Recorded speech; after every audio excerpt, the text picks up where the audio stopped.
2028 সালের মধ্যে নতুন কারিকুলাম বাস্তবায়নের কাজ চলছে বলে জানিয়েছেন শিক্ষামন্ত্রী আ.ন.ম এহসানুল হক মিলন। তিনি জানান, বিশেষজ্ঞের একটি কমিটি বই পরিবর্তন ও পরিমার্জনের কাজ করছেন। আজ শুক্রবার ৮ মে বাংলাদেশ পুস্তক প্রকাশক ও বিক্রেতা সমিতির বার্ষিক সাধারণ সভায় তিনি এসব কথা বলেন।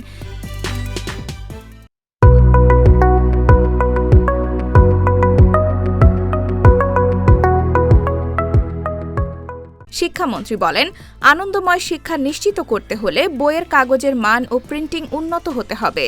নোট গাইড থেকে শিক্ষকদের প্রশ্নপত্র তৈরি করার পদ্ধতি বন্ধে উদ্যোগ নেবে শিক্ষা মন্ত্রণালয়।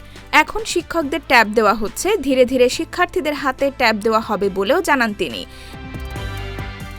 এ সময় স্থানীয় সরকার প্রতিমন্ত্রী বলেন, বই প্রকাশের সঙ্গে সংস্কৃতি মন্ত্রণালয় ও বাংলা একাডেমির সম্পৃক্ততা নাই। সেজন্য আগামী বছর থেকে বইমেলা আয়োজনে সংস্কৃতি মন্ত্রণালয় ও বাংলা একাডেমির পাশাপাশি শিক্ষা মন্ত্রণালয় এবং বাংলাদেশ পুস্তক প্রকাশক ও বিক্রেতা সমিতিকে যুক্ত করতে হবে।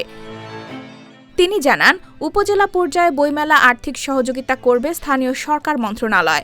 সভায় প্রকাশনা খাতকে শিল্প হিসেবে ঘোষণা করার আহ্বান জানান প্রকাশকরা। এ সময় নীতি সহায়তা ও স্বল্প সুদের ঋণ সহায়তা দেওয়ার দাবি তোলেন তারা।